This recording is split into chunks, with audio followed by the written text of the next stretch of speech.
I've been hearing a ton about striper fishing on the East Coast as of late, and guessing maybe you have been as well. Did you know that not only is striper fishing great in many places along the West Coast, but you can also catch cow-nose rays sight fishing on the flats out in New Jersey?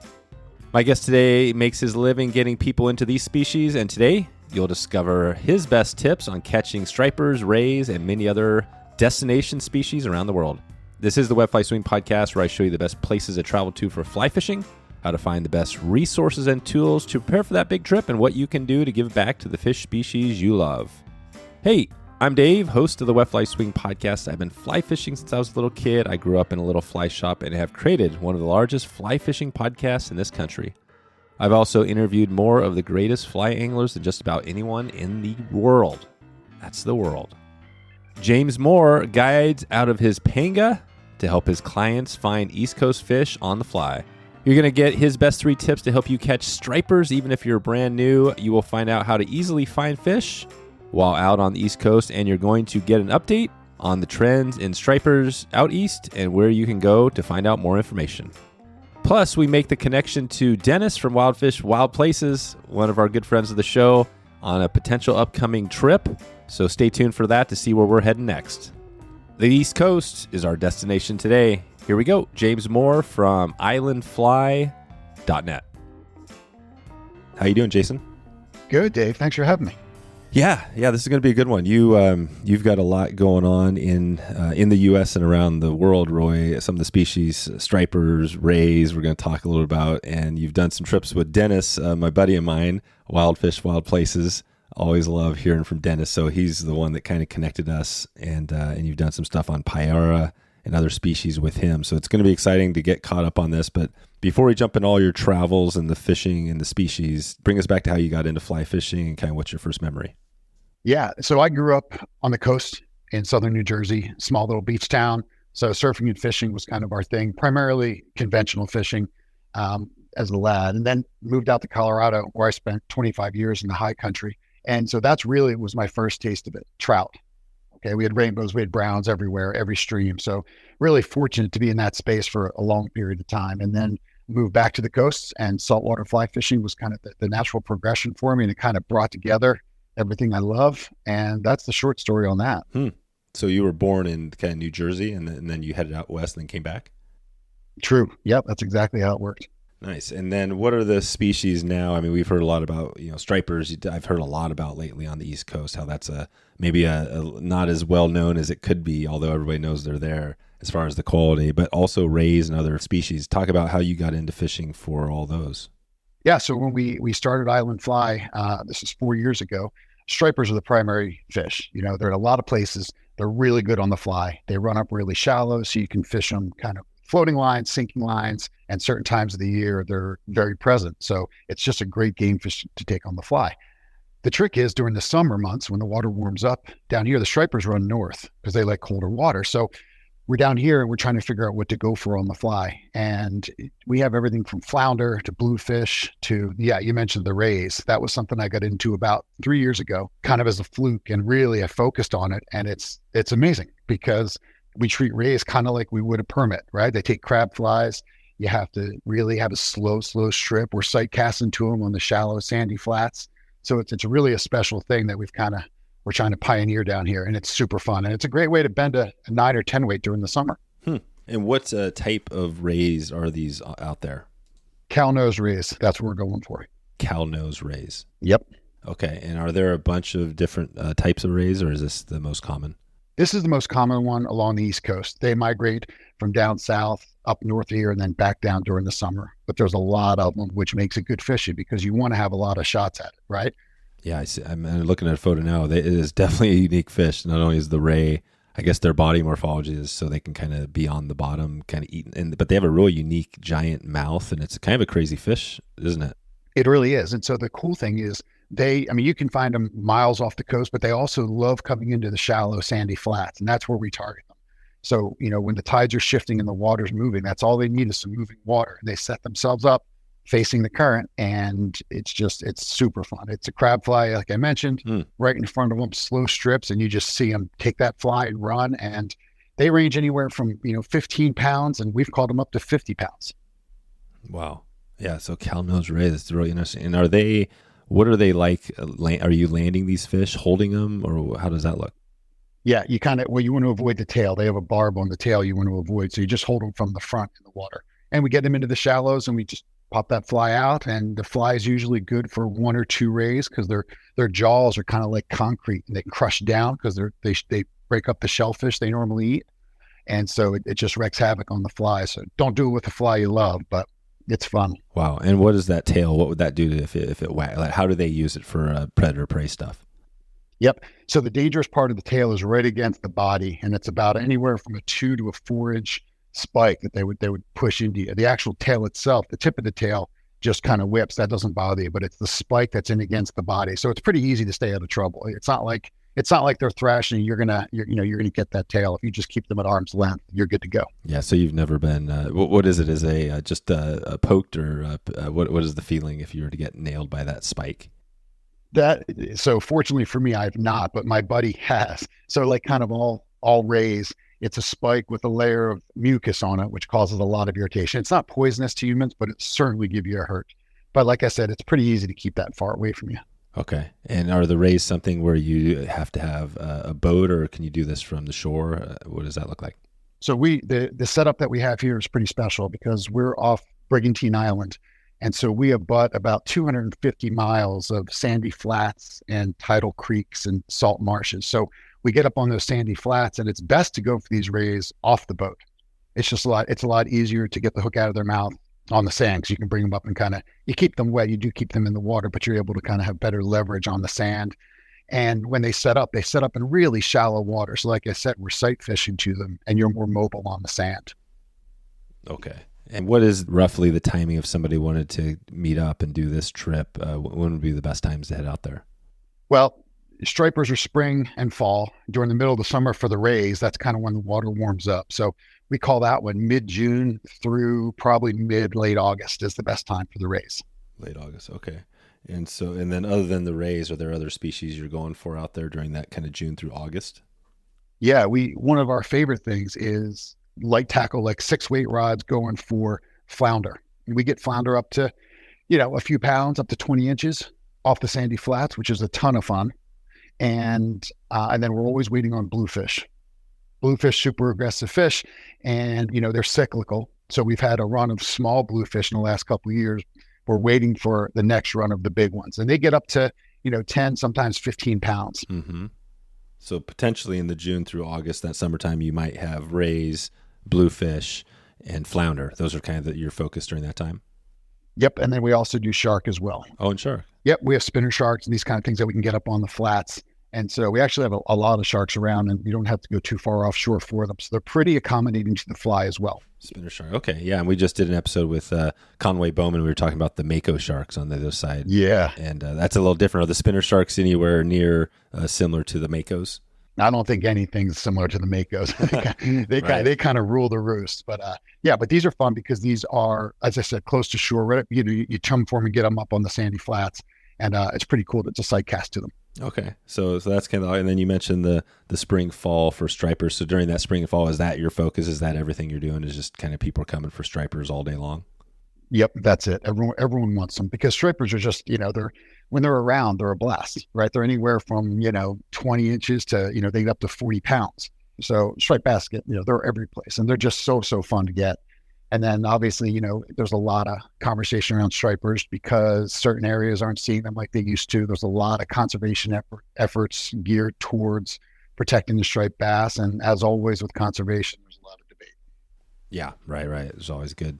And we liked a good conservation chat as well. We'll probably talk more later as we get into this. And also on stripers, I want to get some tips and tricks for folks that are interested in doing that. We've done a couple of episodes actually on the West Coast, which is kind of interesting. And then we've done one kind of half episode on stripers, so I'm hoping to dig into that today. But talk about, let's just start with Wild Fish, Wild Places. Denis and his program, he's got the great show.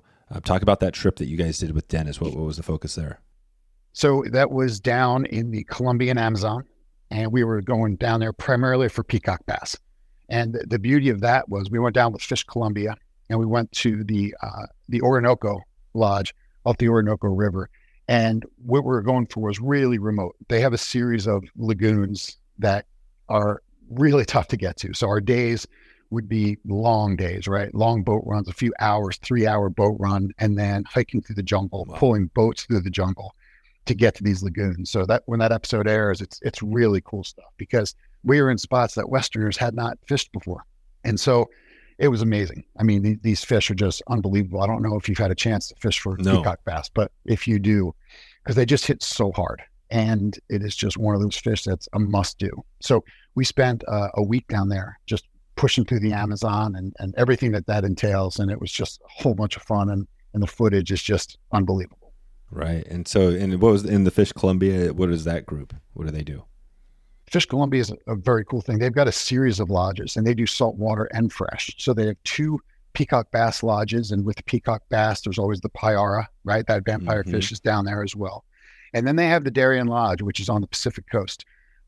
Sailfish, yellowfin tuna on the fly. They have tarpon, they have roosterfish, they have all sorts of cool fish because that northern Columbian coast is so diverse. It's such a diverse fishery. They got rid of commercial fishing in the last 5 years, so that place is blown up. The sardine run comes back in close to shore. We're actually heading down next week. We're going to go fish the Darien Lodge, that Eastern Pacific. Oh, no kidding. And how did you connect to originally? So you talked about kind of East Coast to Montana and back. How did you get into all this other travel around the world? So I've always been traveling. That's something I did growing up. Core group of friends, we went surfing around the world. We've been doing it for a long time.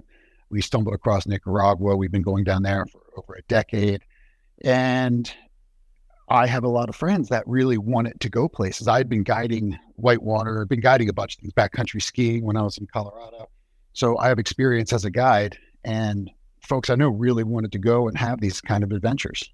And so that's kind of how it started. Started up Island Fly. I've been guiding. I kind of brought the worlds together, and my contacts from, other parts of Easy Playful came together. And now we go and we chase fish in crazy places. Do you know when that Wild Fish, Wild Places episode goes live? Fall.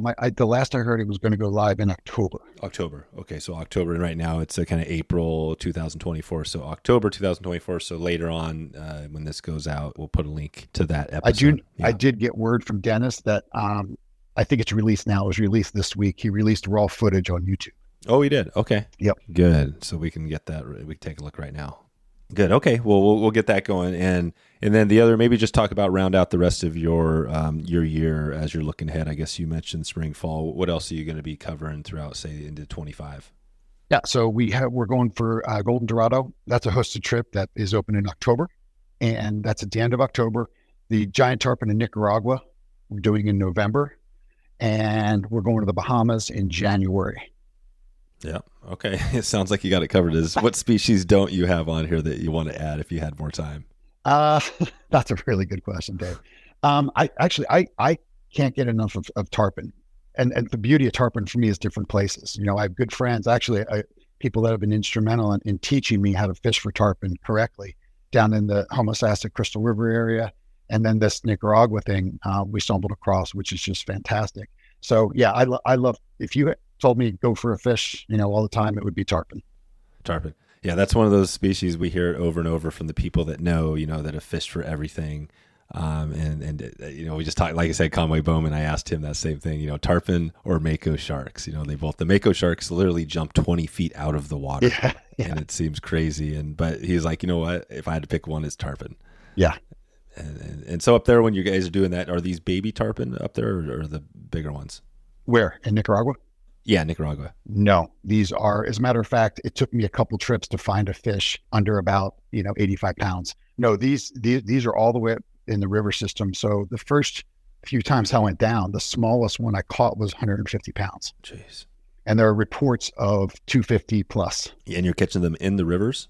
In the river system, yep.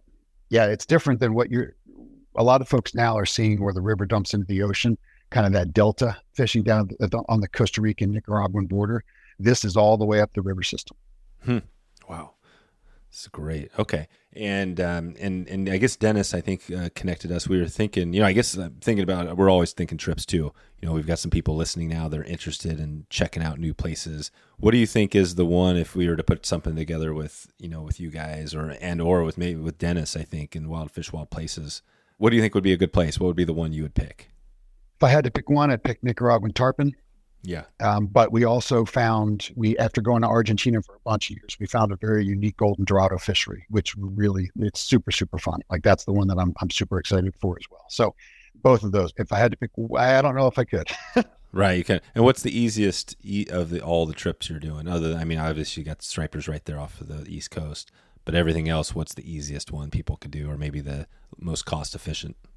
So when we're talking about hosted trips, there's a couple things to think about, right? Travel is always part of it. But what I'm finding is the folks that I'm getting a lot of people that come from the freshwater world, wanting to go and try salt, or at least try bigger fish than trout. So I take a lot of people that have a lot of experience fishing small rivers and creeks for trout, and they love the golden dorado trips because that's kind of a next step. Right. Mm-hmm. So you fish it differently. The fish are bigger. The fish have teeth, but there's a lot of things they can relate to. The layouts seem to be, pretty close. There's some river systems, some deltas, some marshes. Mm. So when you say easy, I think from a skill standpoint and a comfort standpoint, the golden dorado is a good one. I think that when it comes to tarpon and those kind of fish and like I was talking about yellowfin tuna, those kind of things, I think those are a few steps out because it's bigger gear, right? It's 12 weights. It's all that kind of stuff that you're dealing with, which I think is a bigger jump. Yeah, and the Dorado, I obviously it's a long trip down there, right? A long flight, but other than that, things are pretty straightforward. Very straightforward. I tell everyone it's the toughest part of the trip's the first night because it's a nighttime flight down. Mm. But then when we get there, it's quickly forgotten. Yeah, quickly. And exactly. The other thing too, we talk about all the time is I have not fished many great fisheries that were close to civilization or to cities. So, we fly in these airports and part of the goal is to get deep, right? That's part of the experience is to get ourselves out there, especially in a place like Argentina, which is so beautiful. And Nicaragua, the same thing. It's kind of, you want to go deep. That's part of the experience, right? That's the adventure part of it. As we kick off another big season of fly fishing, I'd like to connect you with Drifthook to make sure your fly selection is seamless this year. Drifthook has everything from nymphs to dry flies, hoppers, streamers, and of course, there are Euro nymph fly kits. You can order right now at drifthook.com. That's DRIFTHOOK, drifthook.com, and use the code SWING at checkout to get 15% off your first order. Dreaming of battling a giant rainbow trout in Alaska's untouched rivers? Turn that dream into a reality with FishHound Expeditions. Immerse yourself in the heart of Alaska, where epic landscapes and legendary fish await. Visit fishhoundexpeditions.com and mention this podcast to begin your adventure. FishHound Expeditions, your gateway to the ultimate Alaskan fishing experience. Well, let's circle back around, and I want to talk, just focus on stripers a little bit because that is a little closer to home for a lot of people listening. And even, whether you're on the West Coast or the East Coast, it's a doable trip.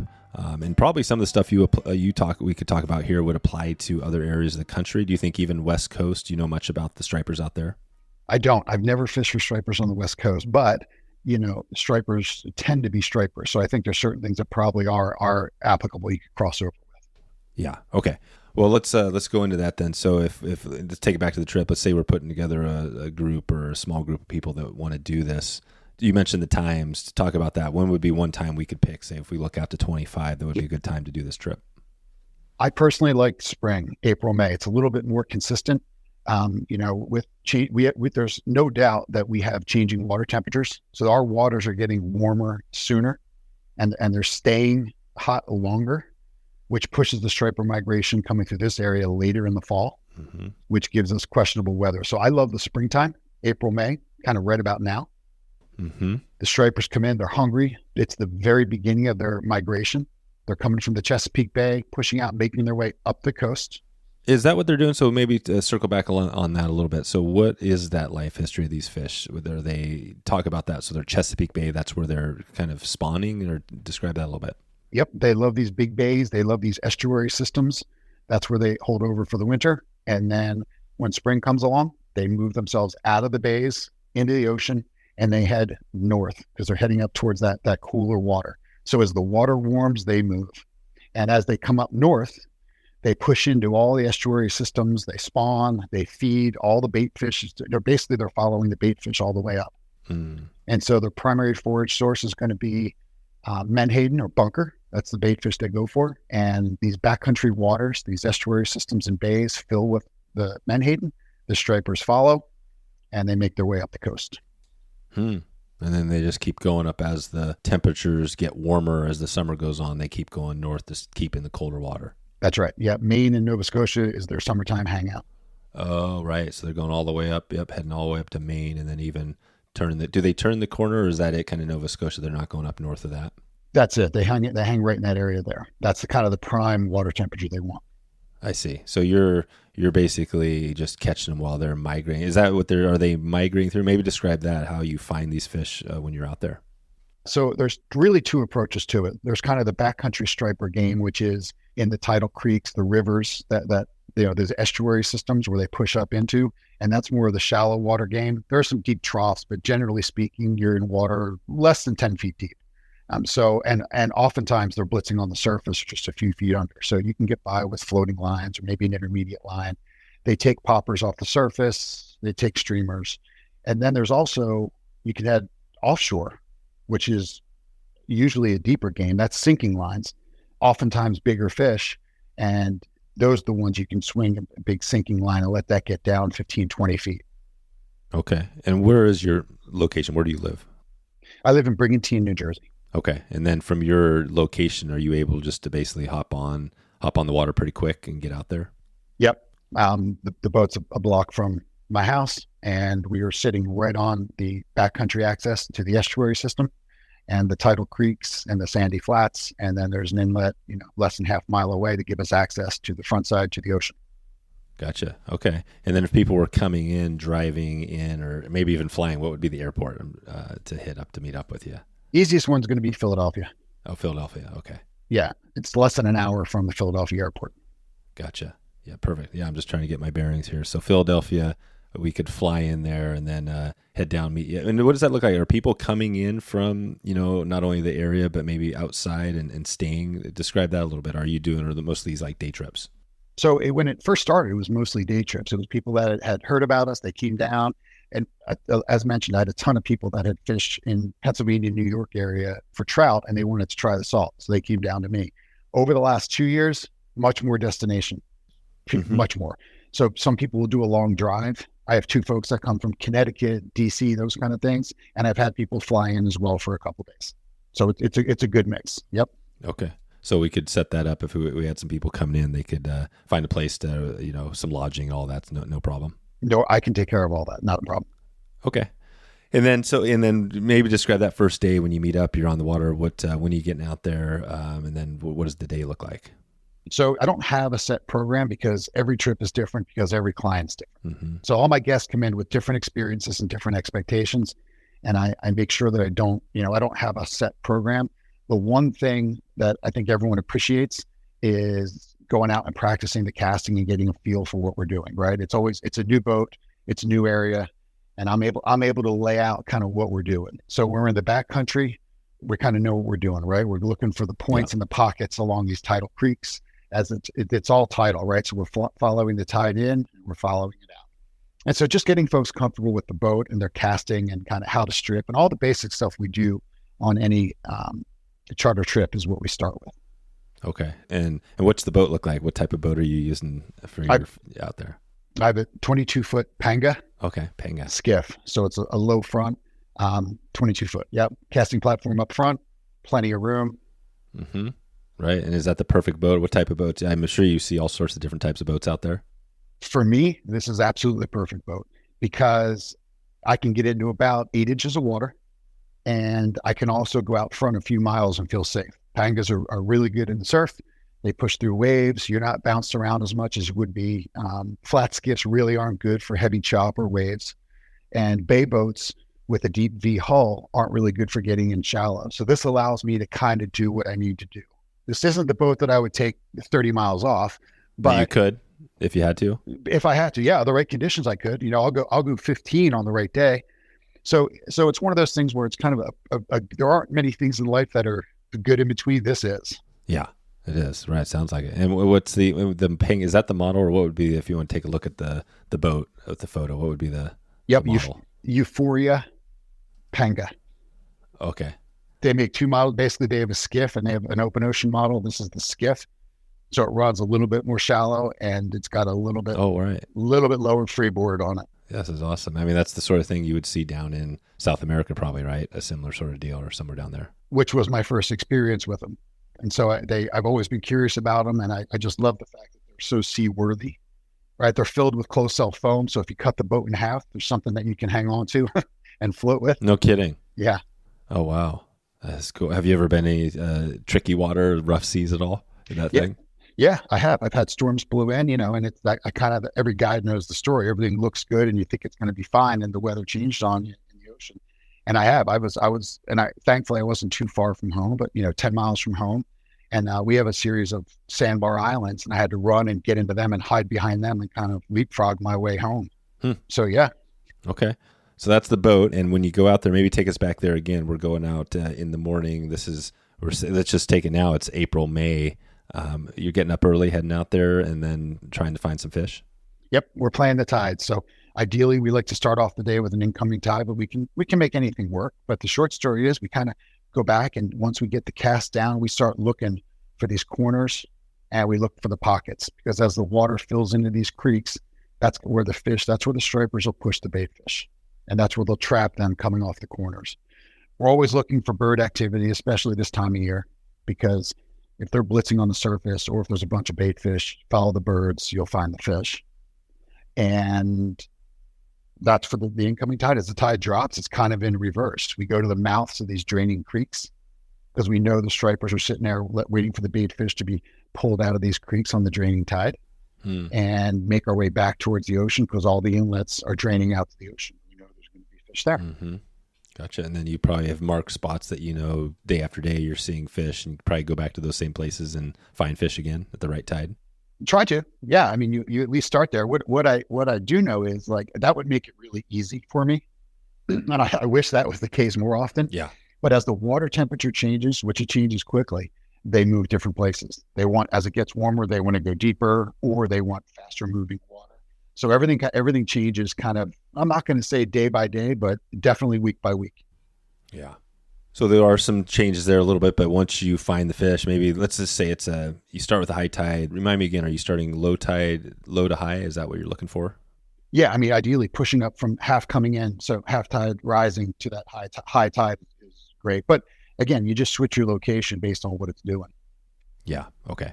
And are people also, if you didn't have a boat, would there be opportunities to find stripers out there and implement what we're doing here? Yeah, there are. There's good beach fishing, and we have a series of jetties as well. So jetty fishing is good as well, because the stripers love that. Any kind of structure stripers like. Okay. All right. So you've got you've got some fish. You've got them. They're chasing the bait fish. Maybe you found them with the birds. Now you're sitting there. What's the first step to trying to get one of these to take?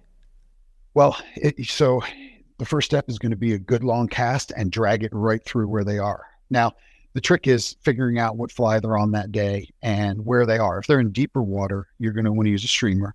If it's shallow water, you can get by with crab or shrimp imitations. What's shallow? What's shallow versus deep? Shallow's 3 feet or less. Okay. Deep is anything over 3 feet for me. Okay. And you're just, you're seeing the fish, essentially. You're seeing them. Like, how do you know what you're targeting? So you're seeing the water move, you're seeing their backs, and sometimes when they're over the sand, you actually see the fish, so you're sight fishing to them. Yep. All right. So 3 foot or less, or 3 foot or deeper, you're going with something down a little bit more. And then, let's go shallow first. So 3 feet or less, they're in the shallow water. How are you getting them to hook up? So you're throwing streamers. You can throw very light streamers, things that are going to be more on the surface, because if it gets too low in there, you're going to get hung up on something. So usually earlier in the days or the evenings, they love top water stuff. So gurglers, big gurglers on, 2-aught, 3-aught, up to 4-aught hooks, your poppers. And then the middle of the day stuff, if they're pushing up into the shallows, they like the streamers a little bit better. So you're getting down. It's less top water and it's more just subsurface. Okay.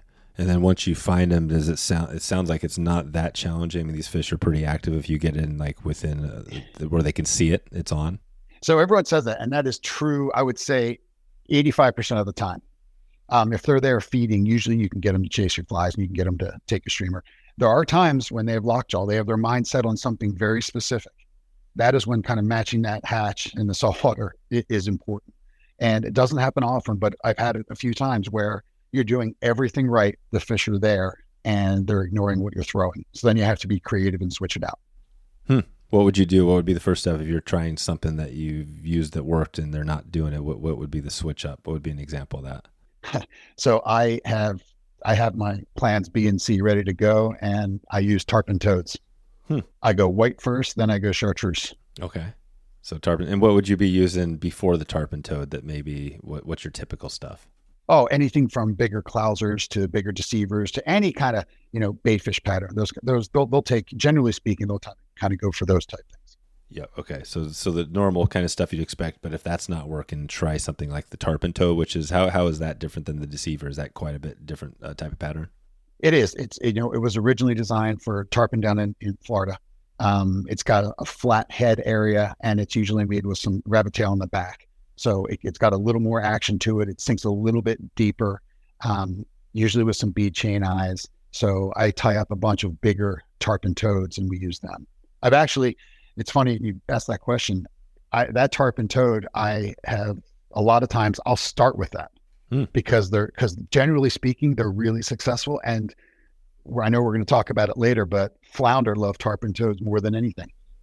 Oh yeah, there you go. So you can get. And are you seeing the flounder? And I guess that's more in the summertime, right? So you're not seeing flounder out there while striper fishing.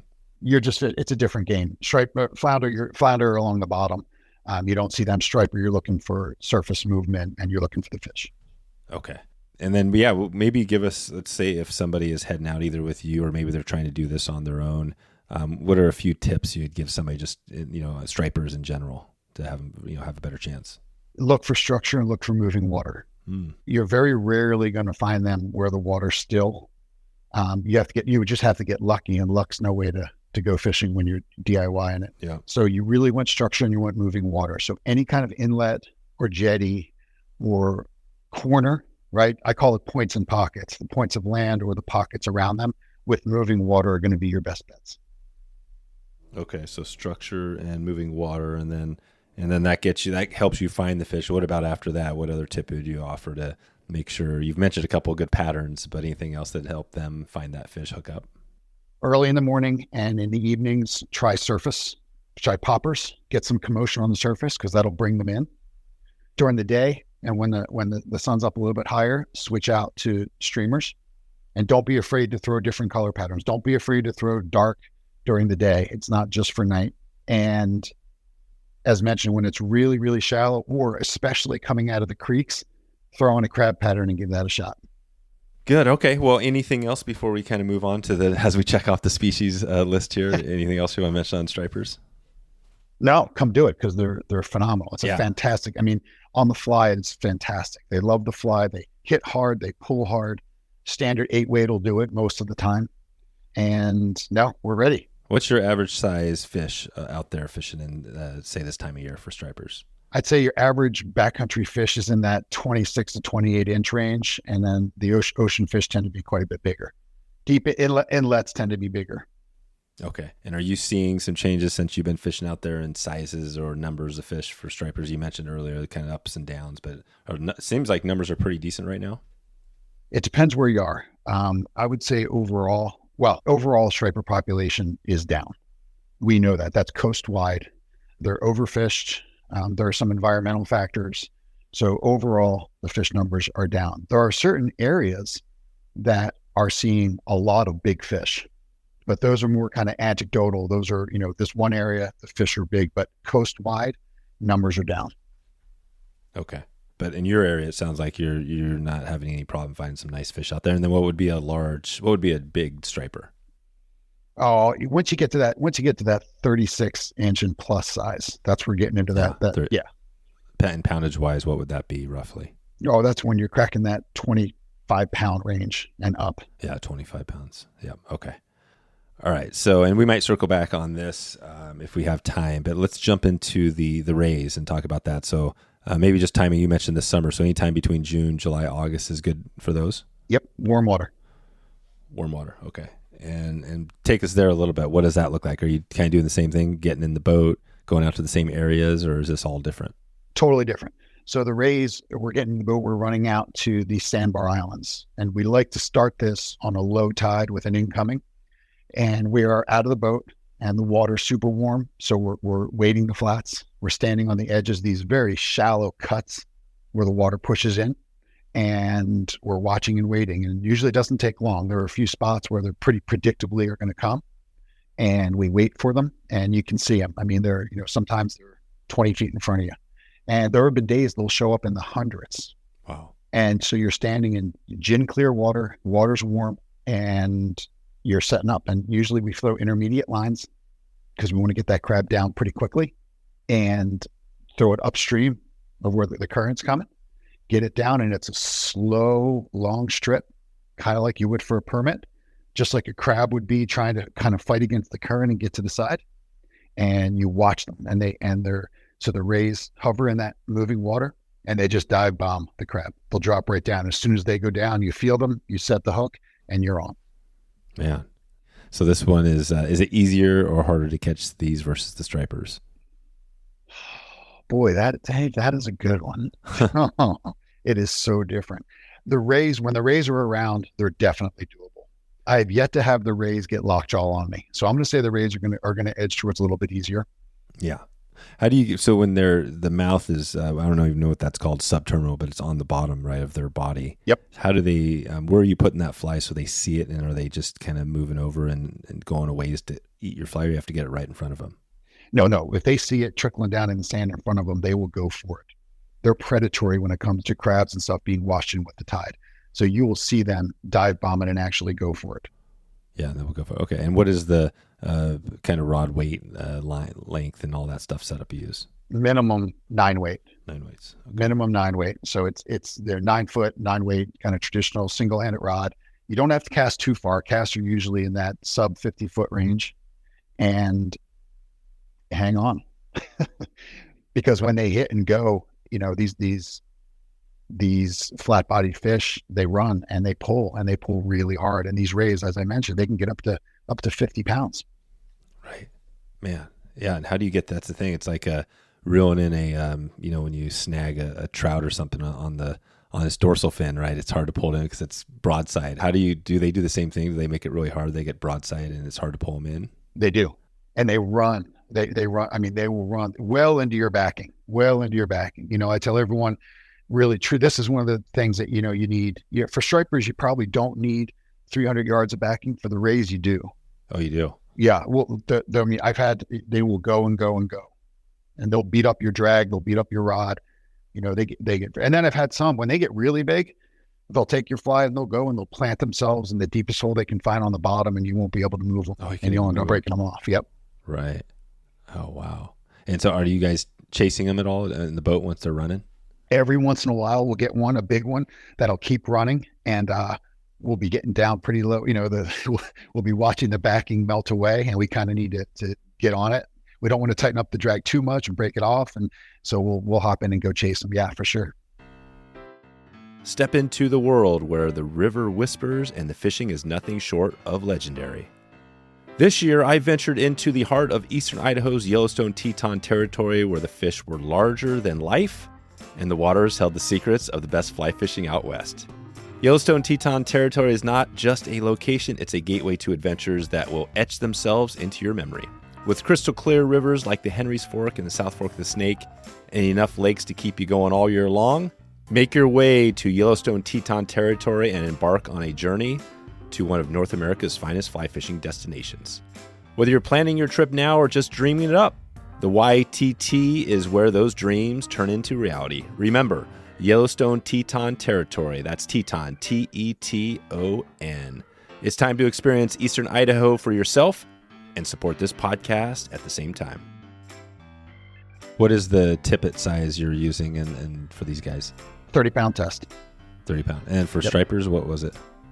I like 25 pound, but it depends what we're doing. If we're out in the ocean with the sinking lines, you can go up a little bit bigger. The fish are a little bit bigger, and when they're feeding, they're not leader shy. Okay. And what is the leader type? Do you have like a manufacturer you use? Yep, we use American fishing wire. Okay, American fishing wire. Yep, whose specialty is kind of conventional fishing, but we like the way that ties, and we like the strength for it. Okay. Good. Well, and so this is the ray, and then what are the other out there while you're fishing for rays? You mentioned a couple other ones. What are the other species you're going to be? Are you seeing them on the same sandbars? Yep. The summer when the water's warm, that's kind of the go, because the areas as you head back towards the river systems, it becomes more mud, which is a darker color, which heats up too much during the summer with the sun. So we stick more towards the ocean side with the sand, which is a little bit lighter, and the water stays a little bit cooler. And that's where we find the flounder. So during the summer, flounder are a blast. Really shallow water. We're blind casting for them, but there are just a ton of them. So it's super fun with a 6-weight. Oh, with the 6-weight. Okay. So you got the 6-weight, and then you got the 9-weight for the rays. Mm-hmm. Okay. And so that keeps you busy throughout the summer. And then what are any other species that are those the two main ones during the summer? Those are the two main ones during the summer. Okay. And we're always looking for bluefish. Bluefish. Yeah. Yeah. Bluefish can come from spring through summer, and they're just marauders. When bluefish come through, they're looking for a bar fight every chance they get. That you can throw almost anything you want at them, and they will text. That you have to have wire ready to go. So I always have a bluefish rod rigged up, and it is just it's the best. I mean, when bluefish come through, let the party begin, because you're catching fish. You're catching a lot of fish. If you want to throw poppers, do it. If you want to throw something deeper, do it. But they're going to be there, and they're going to destroy what you have. How do you find those? How do you know when those are in the area or target those? It's like a biker gang coming to a bar. They bring birds with them. The surface of the water gets frothy and chewed up, and when blues are around, you know it. Yeah, wow. And so how often are they around when you're out there fishing? It's a seasonal thing. So 2 years ago, we had them. I mean, I had them pretty consistently on the high tide almost every day. And so that was kind of a go-to, and they're just so much fun to catch. Last year, I had essentially 3 days with them. And this year, we have fingers crossed, because we heard a few months ago that some big blues made the trip across from Africa. I have friends down on the east coast of Florida who told me the blues had hit there about 6 or 8 weeks ago. And we always hope those big blues turn and come north, which is what they like to do. So that's kind of what we're hoping for, fingers crossed. Okay. And so bluefish. And then, I guess that kind of rounds it out, right? As far as what you have going there out of New Jersey. Yep, that's it. Do you see anybody? Are there many other people fishing for? I know the stripers, like fly fishing. Do you see a lot of fly anglers out there hitting all these species? No, it's funny. So this area has a long history with conventional fishing, right? We have fantastic tuna grounds at 30, 60, and 90 miles off the coast, right? We have mahi 15 miles out, which is something actually we're going to incorporate this summer into the fly game. But generally speaking, from a fly standpoint, there's not a lot. There are a few guides here and there. Pretty much each town on these little islands has a fly guide around, but generally speaking, no. Now, with that being said, there's more and more. More and more people are getting into it. All summer long, you can go down to almost any beach and you're going to catch flounder off the surf, right? You can take your 6 or 7 weight and you can, with a white clouser, a small white clouser, and you're going to catch flounder off the surf. So more and more people are definitely doing it. It's definitely picked up in popularity. And so that's a cool thing to see. Okay. So flounder. So that's one where pretty much anywhere you can find some waves crashing in or whatever, you could probably find flounder. Right. That's a pretty easy one to get on the fly, because they're everywhere. And they live in fly favorable environments, close to shore, a little bit of structure, and in the warmth of the summer. It's way more fun waiting when the water's 75 or 80 degrees than it is when the water's 50 degrees. Yeah. Where are those, when you hook a flounder, what do they do? Is that a decent fight? It's a really good fight. They're not going to run into your backing, but they're going to pull hard. People can't believe how hard they pull when you get them. So again, flat-bodied fish, super fun on the fly. It's actually one of my favorites. I love everything. I love pulling on anything, but flounder are fun, and I love the setup. So the setup for flounder for us is these shallow flats right at the mouths of these draining tidal creeks. Yeah. And it's a beautiful environment. The water is always clear in that shallow water, like gin clear, and there's fish everywhere. And it's super fun to throw a 6-weight and catch a bunch of flounder. And flounder is even more, like rays are really unique.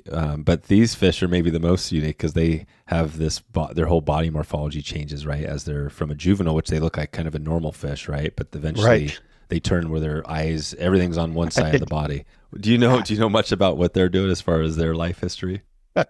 No, I mean, I know what they do as far as from a fishing standpoint. I know they're summer and winter flounder. I know they're in the shallows and they destroy anything. I've seen them busting on the surface, which people are like, what? I thought they were just bottom. I've seen them in the middle of a bluefish blitz on the surface, taking poppers. And then I know when that water warms up, they love it. And then I know they head out to sea when the water gets cold. Yeah.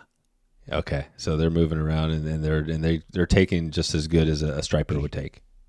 Yeah. I mean, they're smaller and they're different, right? It's a different kind of fight. Stripers grab and run, flounder stay and fight. That's what I tell people. So a flounder's not going to run out a bunch of line, but a flounder is going to stay and fight. Okay. And are any of these fish, are they good? Are you keeping any of these fish as far as, or there's I know stripers are maybe not doing well. What about the others? So island flies is a CPR program, catch, photo, release. I release them all, but flounders, great. So every once in a while, my wife will say, let's have a flounder for dinner. So we'll do that. Stripers, 100% release just because of the value they bring and the precarious situation the stock is in. Yeah. Okay. So, and then flounders, and the cool thing about them is that, it sounds like you can go anywhere, grab like you said, 6 weight and just a dry line and some crab pattern. That's all you need. Go out there and just start casting. You can find some flounder. Absolutely. And again, as I said earlier, and people can't believe this, but they love the tarpon toad, a small tarpon toad on a 1/0, little bunny fur for the tail, and the toad head to it on a bead chain eyes, and they love it. How do you see when you're out there? Do you see them, easily see them in the surf, and how do you get that fly to those guys? If we're talking about flounder, it's blind casting because you don't see them. They blend in so well with the bottom. Basically, you know where they're going to be. You cast over where you think it is, and you strip it through there. Yeah. So you just basically they're kind of spread out throughout. So you cast it, and is this a sinking or just kind of getting it down below the surface or on the bottom? It depends how deep the water is. Generally speaking, for 3 feet and less, you can get by with either a floating or maybe an intermediate. Anything deeper, then you're going to need a sinking line. And I bring both on the boat, so I'll have 6 weights with kind of both, depending where we end up and what's going on. But 90% of the flounder we go for are in really shallow water, because I like people out of the boat, again, wading the flats, and you'll see these little cuts and channels to cast into, and that's where you'll grab the fish. Okay, wow, this is great. Okay, so we got the flounder, the rays, and we mentioned the stripers. So, well, let's just let's round it out. I guess throughout your year, did we miss anything? Looking back, what you have going, we talked spring, summer, fall. What about through that December, that winter time period? What do you got going? That stripers wrap up. Usually people stop fishing before the fish stop feeding. So the weather turns on us, and our winters can get pretty tough. So once we get into December, the fish are still here. It's actually a good time for stripers, but our weather conditions make it tough. So we'll get winds, and that's when our northeasters start kicking in. So we get really rough conditions, which make it not so fun being out on the boat. And so most guides wrap it up by around December. Yeah, they do. Okay. And then when are you doing your southern stuff down out of the country? Right around then. Yeah, that's it. So, Argentina, we go in October because it's a good time, and we have found, we love that zone that time of year. But then I push everything else to November, December, and then January, February. January, February. Okay, great. And then this is good. Okay, so I think we did a little high level on it. Anything else you wanted to give a shout out on, any of your kind of stuff out of New Jersey that we missed here on your operation, or anything people should know? No, come check it out though, because it's cool. It's a super cool experience, and the zone we're in is so unique because we border a Jacques Cousteau research area and the Edwin Forsyth Preserve. So we have about 250 square miles of just nothing but tidal creeks and sandy flats, which is really cool to come see. Wow. And Jacques Cousteau, what's that area like? That's kind of a marine, like a preserve, or what is that? It is. Yep, they both are preserved. So the Jacques Cousteau area is a research area, which is a marine preserve. So no commercial fishing. There's no development in any of it. It's wide open. So there are no homes, and it's just basically wide open nature. It's right. I mean, we abut just beautiful nature as far as the eye can see. And so that keeps that marine environment pretty pristine. Did you remember the Jacques Cousteau back in the time when did you watch all that stuff? Do you remember that? I remember it. I didn't watch a ton of it, but I mean, he's a legend. He is a legend. Yeah. I think they had a movie, I think we watched, the last couple of years about his life. It was really interesting, but that guy definitely had some skills out in the ocean. And he was one of the first people too that showed that kind of this The term blue economy wasn't around back then, but he's one of the people that showed the value that our ocean systems can provide, right? Oh yeah. Right. Yeah. He did a big part of, basically protecting. I mean, that was a big thing that he was, I guess that's the thing. I'm not even sure he was focused on that. I think conservation, I'm sure he was, because they obviously knew that was important for protecting the species he loved. Right. Right. Okay. So we got that. Well, let's just start there. We got this conservation discussion. This is our conservation shout out here segment, and we'll talk a little about that. But today, this is presented by Helena, Montana. We've got, I'm not sure if you've been out in that neck of the woods, but we're helping get the word out on Helena and some good places. The Missouri, we're going to be heading out there this year, fishing the Missouri. I haven't fished that river yet. Have you been out, first of all, in that part of Montana? Do you know, is that a place you stopped by, you fished at all? I have good friends in the Big Sky area. I fished the Gallatin River. I fished from Jackson up through that southwest corner of Montana. Okay, so you know it all. Yeah, and it all pretty much, I mean, the Missouri is the Big Mo, right? This giant river. And it's kind of basically feeding all the little rivers, right? Or what create this giant river. Is that kind of, and have you fished a lot of the rivers out there? Yeah. So again, my Montana experiences are in that southwest corner. I fished Idaho though. I used to train river guides on the Middle Fork of the Salmon. So the river, and I lived in Colorado, as I mentioned. So that river system feel, right? The creeks coming down, the confluences of the rivers, the smaller creeks building medium-sized rivers to the larger rivers is something I'm very familiar with and I love. Yeah, right. Okay. And so the Middle Fork of the Salmon, another river, right? So you got the whole salmon system. We've done a number of episodes out there, salmon, snake. And the salmon, is this the 100-mile, like that section of the Middle Fork that you exactly rode? Okay. Wow. So you guided out there? So I trained guides there through the Frank Church River. The Frank Church. Right, River of No Return. So that's where I trained guides, and I've been going out to the Middle Fork for probably 20 years now. Wow. So, I've only done that trip one time. The site was unbelievable, but there's a lot of whitewater in there. So you got to be on your, not anybody can run that, right? No, from a whitewater stamp, especially early season up until July, that's the real deal. So you want to be smart about that. And then come mid-July, it's some of the best dry fly fishing in the lower 48. Mm-hmm. I mean, it's unbelievable in there. It's so good. It's got that kind of that pool set up to where it's the rapids that drop into a pool, and the fish love that. And I've just had unbelievable days out there with the summertime trips, salmon flies, any kind of fly, any terrestrials, all those things. It's unbelievable in there. That is. No, it's great. Yeah, that is definitely a trip I want to get on again. So let's our conservation shout out typically is we just give a shout out to a local group or national or whatever that you know of that you think folks should be checking in with. So is there anybody in that area who is the for your area or striped bass or any of that? Who is there a group out there you know of? There is, and I'm a member of it. It's the American Saltwater Guides Association. Mm-hmm. And these guys do an unbelievable job, and their concept is better business through conservation. So the way I describe it is it's not just blind conservation. It's a good reason to conserve. Let's protect the environment, but it also enables us to make a good living. And whether you're a guide or you run a marina, restaurant, hotel, whatever it may be, conservation is in the best interest of everyone. Yeah.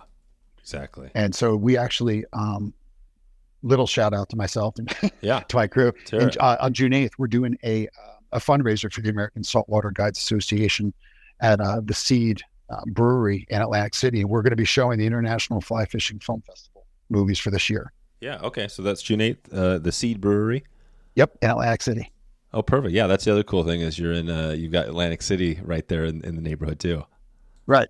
So yeah, that's a pretty cool thing. So yeah, the American Saltwater Guides Association, really, they do the heavy lifting on all this, and it's really worth checking them out. Yeah. All right. Well, we'll definitely, we've heard them mention a little bit in the past, but I'll put a link out there so we can dive in a little bit deeper to that. And yeah, I guess do they have any species? I mean, what are their focus species? There's so many out there, but I'm sure stripers is one of them. Do they have a list of their top priorities? They do. It basically goes striped bass, Louisiana redfish, falls albacore. Oh, really? Yeah. Basically those three are the top guys. They're the top, but their breadth is wide and they're always looking. And they do the heavy lifting. They go to DC. They talk to the people in power. They work with the Atlantic Saltwater Fisheries Commissions, all these kinds of things that they're involved with. So they make sure that they're involved on a very, very high level to try to keep these ecosystems either keep them in place and where they are, or try to get them to where they need to be. Yeah, perfect. Well, I think we'll leave that there, and we'll just start our random section segment to take it out of here, and just have a few questions for you on some things we talked about. So the surfing is always interesting. Are you still doing some surfing out there? It sounds like you did a lot of travel around surfing. I do, and every time I go to Nicaragua, we have a house down there, and I make sure that the boards are there, and I make sure that take some time to surf. Yep. Yeah, and have you've been doing that like longer than you've been fly fishing? Yeah, I've been doing that since I was 10. Wow. And surfing out off of the East Coast has some decent surf out there?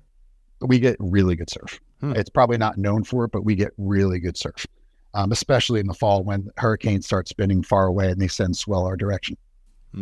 Right. So you just have to make sure to have a wetsuit on, right?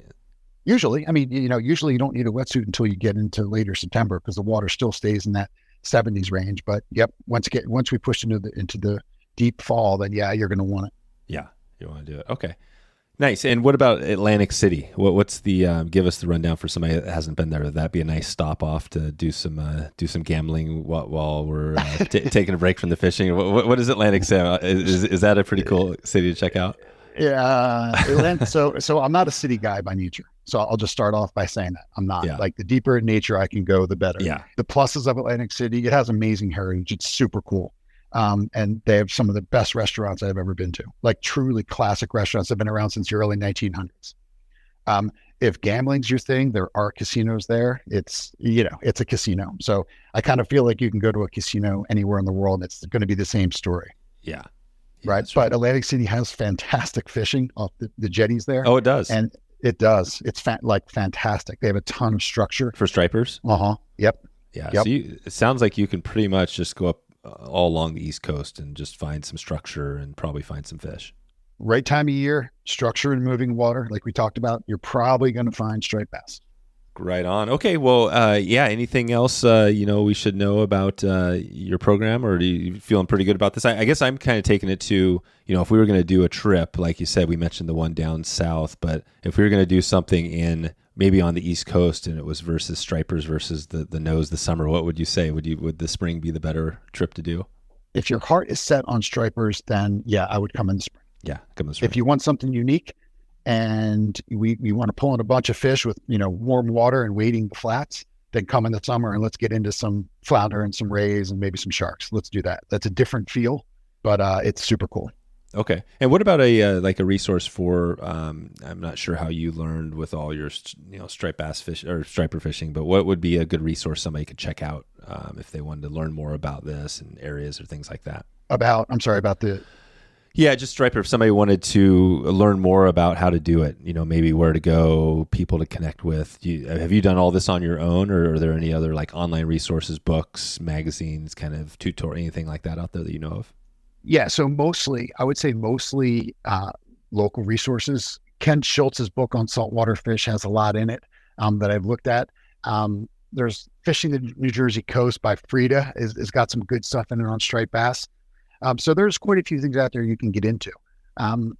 So that's kind of where I would start, or just call me. I love talking stripers. Okay, we can just call you. So we can go to your website and we can go over to islandfly.net and just grab your number there and give you a call if anybody has questions or whatever. It's one of my favorite things. And I would say 98% of the folks I've taken fishing still text me or call me on a regular basis, because one of the things I believe in is, you take somebody fishing, teach them something, show them something, make them get off your boat better than they were when they came.